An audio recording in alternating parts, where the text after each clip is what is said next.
thank you all for sticking around. We'll have the discussion now, and then we'll have a short intermission, and then we'll show Reminiscences. Please join me in welcoming back to Los Angeles, Oona Mekas. She lived here for a while. And we're delighted to have her back for the night. Thank you. Thank you, everyone, for coming. It's a really nice audience. I'm going to take a moment. I hadn't seen that on the big screen, that last one. So that's just, you can introduce everybody else. And, All right. Or not everybody else, just one.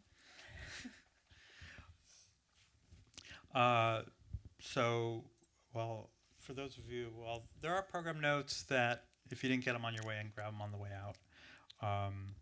But Oona has now lives outside of Austin, Texas, but working in both film and as a birth worker.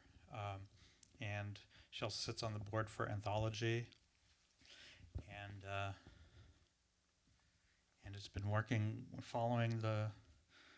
with the presentations tirelessly to help with Jonas's special events honoring Jonas all this year. Where was that last shot?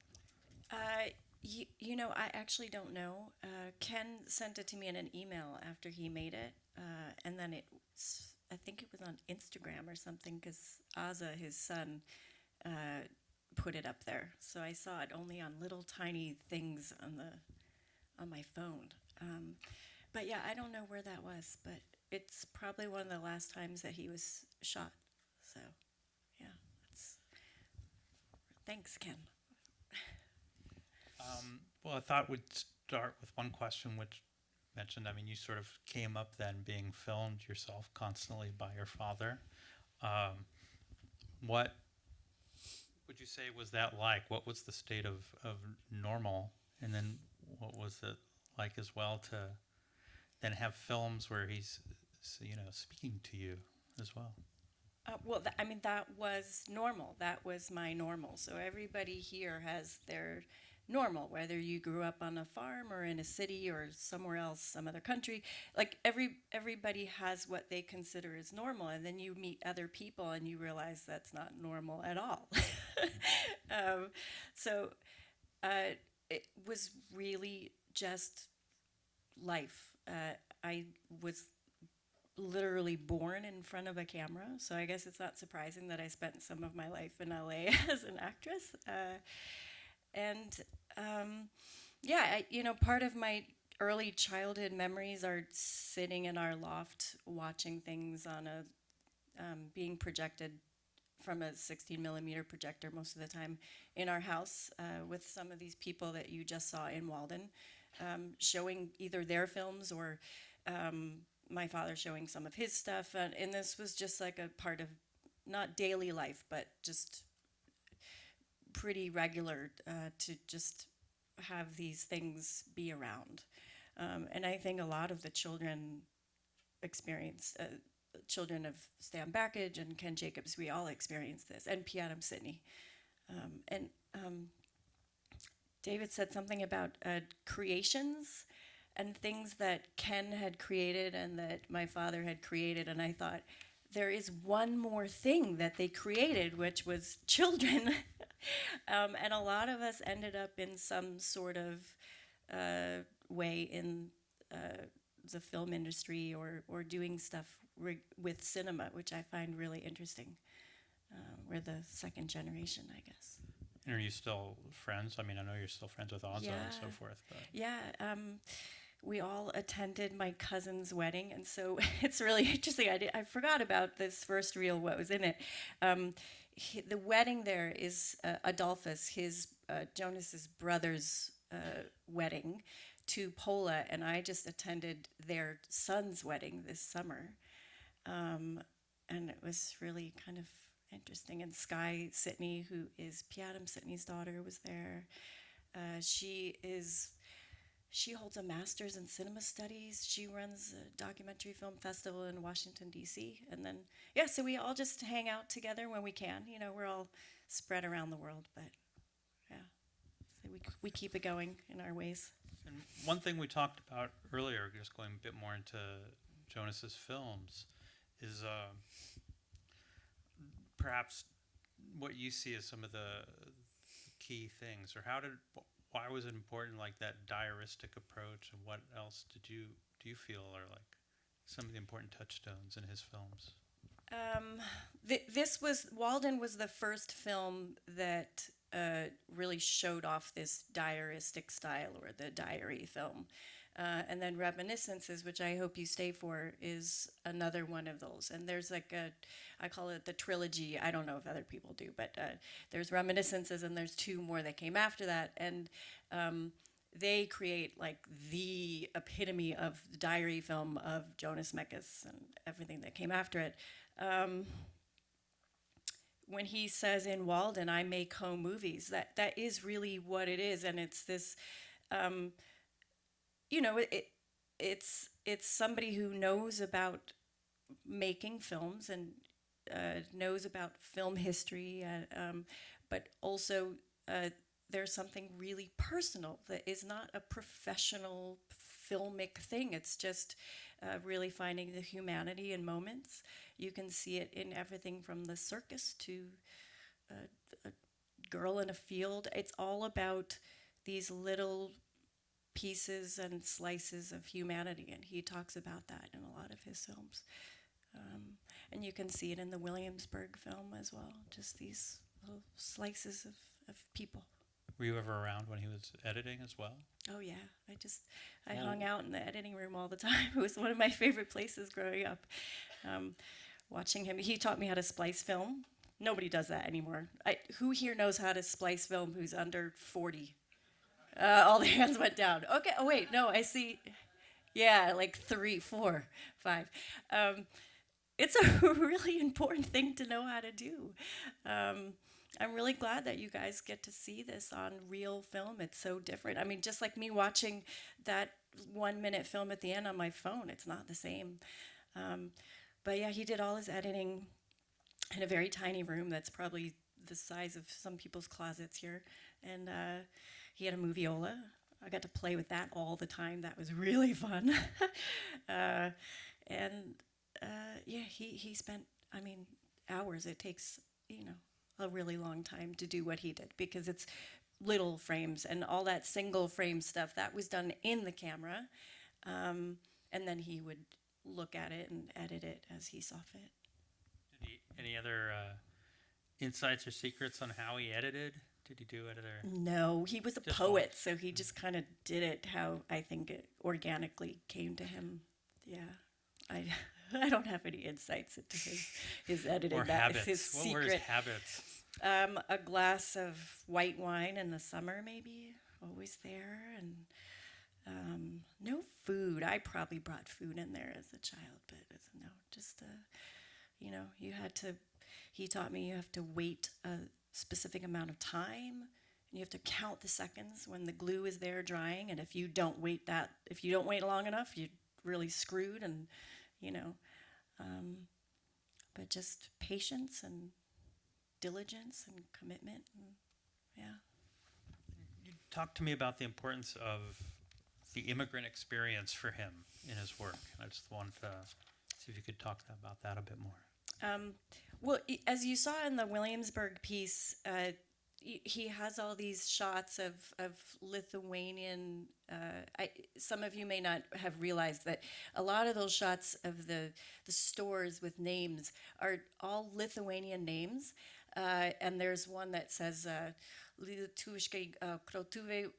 Excuse me if you're actually Lithuanian and you're hearing me pronounce these words. I haven't spoken to my speech person in a long time.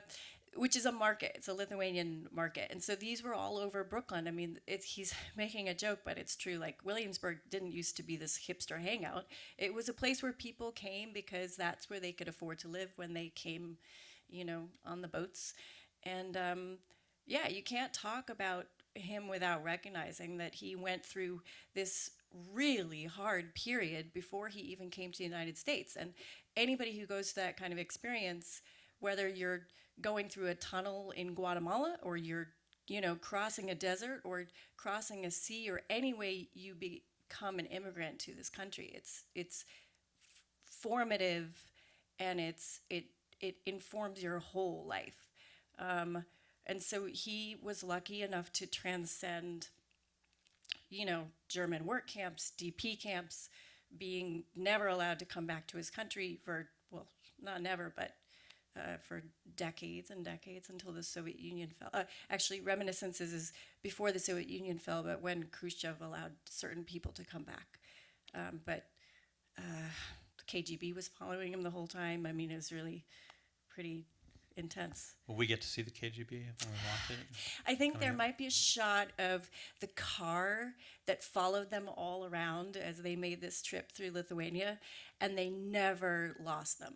I mean, they just, there were these, it was unspoken, but these were KGB just following them around in a black car.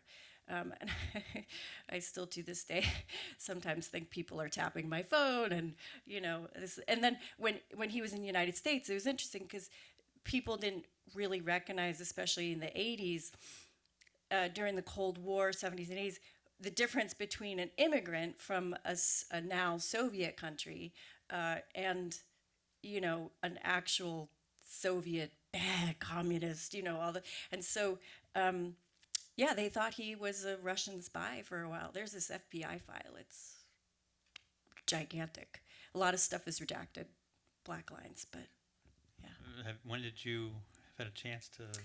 I have see more not of that? seen it. My brother told me about it. I've seen the whole, just the thing, but not been able to look through it yet. But Adolphus had a copy of his. Yeah, they both had big dossiers or whatever you call them. Well, they were showing all that, Oh, horrible yeah. film type stuff. Yeah, and yeah, running getting around with those arrested for lefties in the South showing Side. quote unquote pornographic stuff, and yeah, I mean they were, They should have been followed by the FBI. yeah, they should have been, says somebody, yeah. And you made a comment which was like how Walden was different chronologically from some of these others. So, I don't know if you remember what you were thinking when you said that, or like how does Walden change from different to Reminiscences? Oh, Walden was the first diary film. So there's a big difference between the films he made before Walden and then Walden. And you start to see more personal life. You start to see the Stones are a family. And he talks to Alexandra, who you see at the very end. He's addressing the little baby toddler in that shot. And she's Alexandra Stone. Barbara Stone actually just passed away this year. So there's this personal element because they were friends and they were part of the film community in New York at that time. And so, but he was just going and having eggs, and that's part of it. It's not just, you can't just like work with people and forget that you're people. You can't just like go to work and not have a conversation with people or never have a meal with them. So it was more than just this, academic film community that sometimes we study. It's like real people who had families and got married and ate eggs. Well, also the way he incorporated the filming into everything else. I mean, that was my first experience with him as well. He came out and screened a couple things with Filmforum in between, and he had his camera machinist there, film. too. And after the show, we went to the Cat and Fiddle Pub on Sunset, and he had whatever camera he was filming with in '97. I can't remember now, or a Super 8 or video, and he just picked it up and it was this is filming.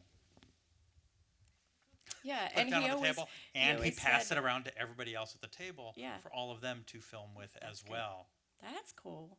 He didn't always do that. That's some kind of LA thing. He knew we were all film junkies. Yeah, but he also said, you said filming, and that's exactly it. He said, I'm not a filmmaker, I'm a filmer. And there's a little bit of a difference there, And but it's also that additional element, which was like it was always like a film community. So like in the act of filming, it was like this is not a precious tool. Yeah, Everybody not play precious with it. at all, exactly. And he later on, it's not part of this program, but he did something called 365 Films, which was a short film every day that could be, and I remember when he did this, I thought it was crazy. and I was like 30 maybe at the time. It wasn't that long ago. It's No, I like a don't. decade ago or whatever. Yeah, right? decade. Okay, so I was in my mid 30s and I was like, what are you talking about? So everybody can watch it on their iPod? This was his idea that he would make these short films. It would be one film a day that could be downloaded. And I was like, downloaded onto what? And I was so behind the times. And here's this guy in his 80s, you know, just thinking ahead. Like, there's a lot of stuff you see there. My friend sitting next to me said when she saw this, and she's not really that familiar with Jonas's films, and she said, "This is the first." What did you say? That it's like the first. Yeah, Boomerang. Oh, that was Ken Jacobs' film, not Jonas. But it was this. I mean, all of these people. It's not just Jonas, but um, because he brought a lot of these people together, and that's not with his films, but with Anthology and the Filmmakers Co-op. Like, he really helped all these other people rise and do all these things. Stan Brakhage, I mean, you could just go on and on naming the lists of people that we all just take for granted now with Instagram and Boomerang and MTV. I mean, MTV is basically just avant-garde filmmakers Co-opted. And attacked with music. Yeah. Clever. Well, let's see. Does anybody else out here have a first question? Anybody out here have a question or inquiry as well? Anybody? You were talking a bit also earlier about his recent readoption by Lithuania, let's say. Oh, yes. So tell us, recount some of that and like how he's treated in Lithuania now and what's the museum and so forth. Oh, right. Well, I mean, there's Lithuania's pretty small, so like a museum in the middle of a village in near where he grew up is not like a museum where you like that you can think of. It's maybe like if you went to Pennsylvania and you went to Amish country and I don't know, they had the Museum of Cheese or whatever. But yeah, I mean, he's known to a lot of people there, depending on generations and what they studied and what regime they were under, as a poet, not a filmmaker. And so they're really starting to embrace now the filmmaking part of it and the poetry. And now that he's passed, it's, they can put it all together and see this whole body of work and life. So yeah, they want to make this little museum in Birge, which is near where he grew up, where he was born, and they want his hat. He was very famous for wearing his hat and his shoes, and it's he would have thought it was kind of ridiculous, but I think he would have been touched. But there was a really tenuous relationship for a long time because, I mean, when you're not allowed to go back to your country because you'll be killed or because your relatives will be killed, like, it's not, you kind of have to build a wall, right? Because you can't just, a lot of his films are about yearning and thinking of home, but at the same time you have to cut something. And so I think there was a line that was cut for a while. And then, Soviet Union fell and he slowly was able to talk to people and they kind of came out of hiding. And so in recent years, he went back quite a few times and there was a new community that he helped start there, or maybe not start, but just kind of revive. And I mean, Lithuanians are pretty strong people, and they made it through that whole thing. So it's not like they're just rubes.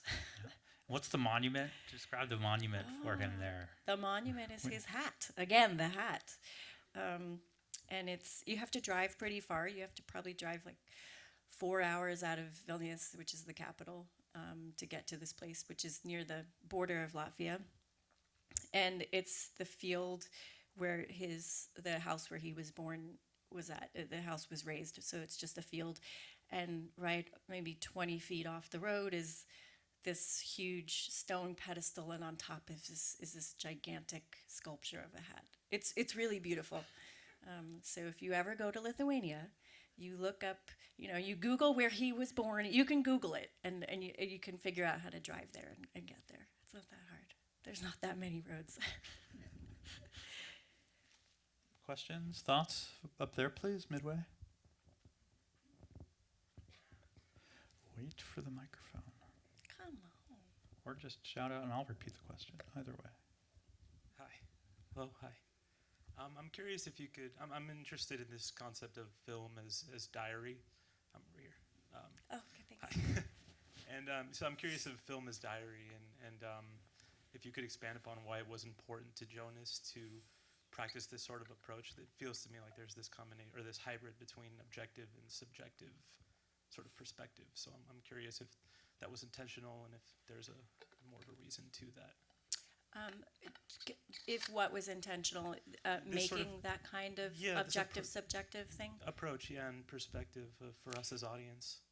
I think that's really hard for me to answer. Yeah. I'm not a scholar on him, but I kind of know him better than a lot of people in certain ways. But what I can imagine is that as a filmmaker and as an artist, you just evolve, right? So he came in '49 here and he got his first camera and then he just started filming. And I think what he realized he liked to do was film what we're talking about, which is this diary style. So I think it's just what came naturally. I don't think he ever made a conscious choice like, I am going to create the diary film. People are going to talk about it. It was just what evolved. I don't think he liked to plan that much. He's pretty organic. In the back up there. Yeah, hold on for the mic, please. Sorry. When he was doing, excuse me, Notes on the Circus, do you know, was it double exposed in camera, or did he make those choices afterwards? Yes, I'm pretty sure all the double exposures. Too bad my brother's not here. He knows a lot of trivia like this. Yeah, I'm pretty sure he did that all in his Bolex. He did he did a lot of editing in his Bolex as well. You'd be surprised if you just look at a long strip of film. You would notice a lot of cuts going straight. But if anybody knows different, they could correct me. I'm just a mix of both. And over there on the aisle, please.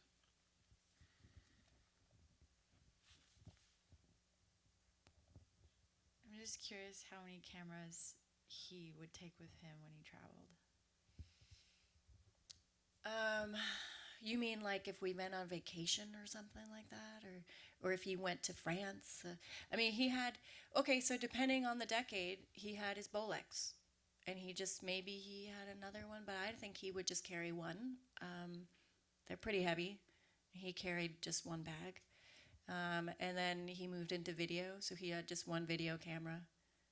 And then he moved into smaller video cameras until these last few years he just had this little, I think it was made by Sony. At one point, the Japanese got really interested in him, and Sony in particular would give him these cameras and he would try them out.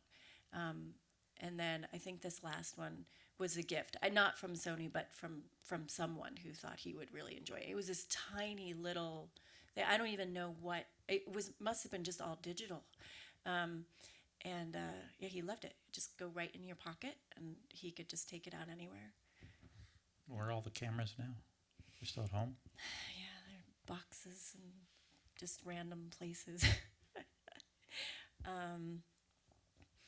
Yeah, there's a couple. I think one of his cameras is going to Lithuania. There's a bunch of, there's collections kind of all around, and people probably are asking for them. And I think there were 6 Bolexes altogether. You're going to hold on to one, or is that not? Oh, yeah. Are you kidding me? Yes. Good. Yes. I will have my own museum. More?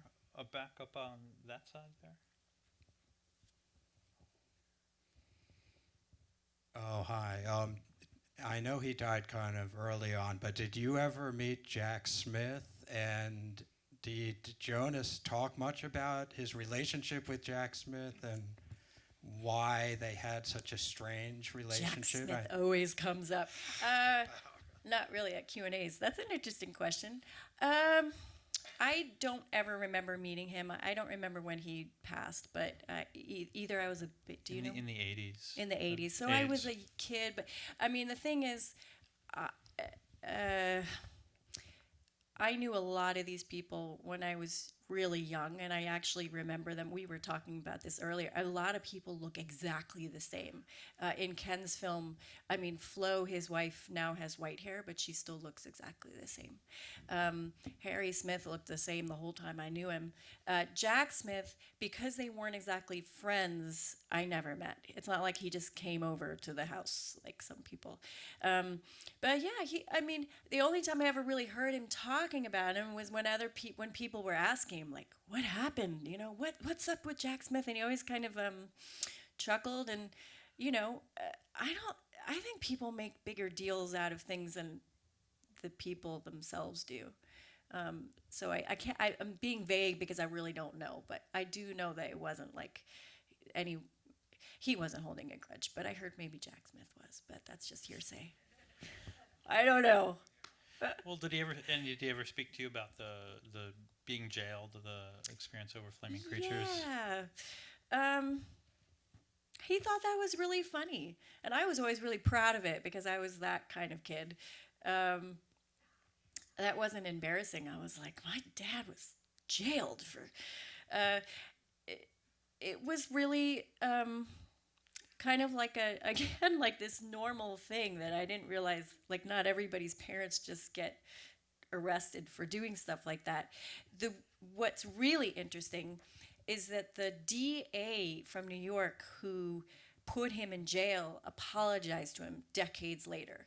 And then they met after I think he sent him a letter and apologized. After he realized, like, oh, that somebody's writing about him, and this guy is actually, like, not this evil pornographic guy I thought he was, and I shouldn't have put him in jail, so he wrote this letter, and then they met and reconciled.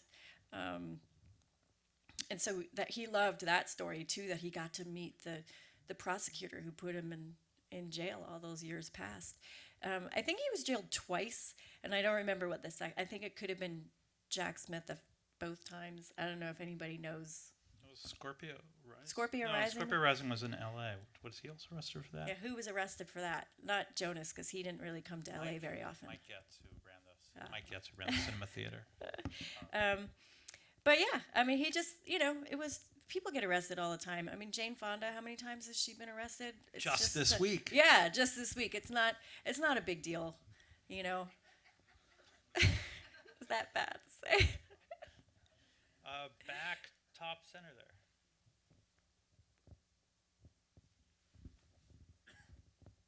Hi, thank you for coming out and talking to us. I was just curious how your father's work kind of sculpted your voice and your style and, in your work going forward from there. Oh, well, I think that if you grew up watching stuff like this, and I know not everybody got to, you get a certain eye for things. And so I'm really impatient with certain Hollywood movies, although we watched a lot of Hollywood movies. We watched all the Clint Eastwood movies, and we watched all the Jackie Chan movies, and we went through periods where this was like during VHS time, so we would go to the video store and just one after the other. And so I got my dose of avant-garde cinema and independent stuff from Anthology Film Archives, and I spent a lot of time there as a young child, and then I worked there in my 20s. I think it's just kind of inevitable if I were to become a filmmaker that I would be informed by my father's work and by everybody else's work that I saw. How it did, I don't know. I was thinking a little bit about it when I was watching Ken's film and then watching Walden. It probably made me not want to try to mimic anything that I'd seen before. which is kind of hard because all of these styles of these different avant-garde filmmakers are so different. So, I mean, you can see Ken's work is so obviously very different from Jonas's, and they're very different from Yoko Ono or Stan Brakhage or Marie Menken, Maya Deren. So I think it just made me realize that I could be really independent and not care about the Hollywood standards. I lived in Hollywood, so I had to care a little bit about them. But at the same time, I went back once. I was living here, and I went back and had dinner with a whole bunch of people. And Amy Taubman, who was a longtime family friend and Village Voice critic, New York Times, or no, wait, not New York Times, Film Art Forum, Film Comment. Yeah, thank you. And just old colleague of Jonas's, they were sitting there at dinner with me, and I was talking to them about a script I was writing. And I had two, and I said, I have these two scripts, and I met with this person, and they said that I could never get it made because it just wasn't, like, I wouldn't have the audience for it. And Jonas started shaking his head, and Amy was like, fuck them. I don't want to quote her, but it was something like that. Like, shut up, stop talking right now, finish writing the script that you want to write, and don't think about those people. That guy is a jerk. And he was a real jerk. If you're in the room, I will totally say it to your face. I don't think you're here. But anyway, he was some producer. But yeah, just like that. So, having somebody like that as a parent really just teaches you, like, you can do anything. And you don't have to follow the rules. And you can create your own stuff. And that's what Anthology was all about, is showing stuff that maybe nobody else wanted to see, or that you didn't think there was audience for, but there always was, and that it deserves to be shown because you made it. That was one thing I remember from Jonas from that conversation that I once had with him, and I was like, oh, what do you think about, curating film, and what do you think? It's like, it's just important that the work gets shown. Yeah. I mean, we would have people bringing dumpsters of films that were from old film labs going out of business, and Anthology took them all in. It didn't matter what it was, but we sifted through it and we went through it, and some of it was really, like, amazing stuff made by people who maybe were not even alive anymore, but, like, we would have these shows of stuff from the dumpster. I don't remember what the title was, but I'm sure dumpster was in it. Literally dumpsters. Dumpster Dive 2. Yeah. How's Anthology currently? Anthology is going through a lot of changes. When you lose the icon that was considered like the figurehead, you go through a lot of changes. I came back on the board this last year. I was on it for, I don't know, many, like 2 decades or something, and then left and then came back. We are trying to build an expansion project that was Jonas's dream, basically. He talked about it for years and years and years, and we're getting pretty close to doing it. It's many millions of dollars. It's a whole building that goes over the original courthouse, which is on 2nd Avenue and 2nd Street. And then there's this alleyway, and there's this library that will be built, and an archive, and room for scholars, like maybe some of you here in the room, to be able to come and have state-of-the-art digitized stuff that's available for everybody. It's really important to keep it going. And Jonas always called it the sinking ship that never sinks. So we are not sinking. Well, we are sinking, but we're not going to sink. But yeah, it's a struggle. And especially I think in this climate, it's really hard to be a nonprofit film archive, even if you're in New York City. I think it's just really hard. Well, anywhere where the real estate is expensive as well, Yeah. but you know. But do they have control of that space of the alley and all that? But yeah, I mean, it's owned outright by. The city gave the building to Anthology, so that the rent is not the thing to worry about. It's the overhead. It's paying staff salaries and making sure they have a living wage. I mean, even something as simple as a living wage is really hard for a nonprofit. So, especially that, because big donors, They don't. They want. Big They donors don't want their wanna own build- building. Yeah, they don't want. big donors want to build buildings. They don't want to pay people, and it's like, well, you need people to be there and make the place run. Otherwise, there's no place. So that's where we're at right now. And as a board member, like, I really entreat everybody to, look into it. And I know there's probably some students here. There's lots of opportunities to help, and I took over the fundraising for my dad, I guess. So That's your truest family legacy. yeah. But that's, I think, also so vitally important that you're able to, that you're able to preserve a legacy of his while, obviously being your own person. He but hated there's that so word, many by the people. way, the legacy. The legacy. But there's so many of us who sort of pass on or continue to thrive within his inspiration within structures that he set up and in a way of looking at the world. Yeah. So Well said. thank you. With that, I think it's time for the intermission as well. So I wanted to thank Oona Mekas for joining us tonight for the tribute.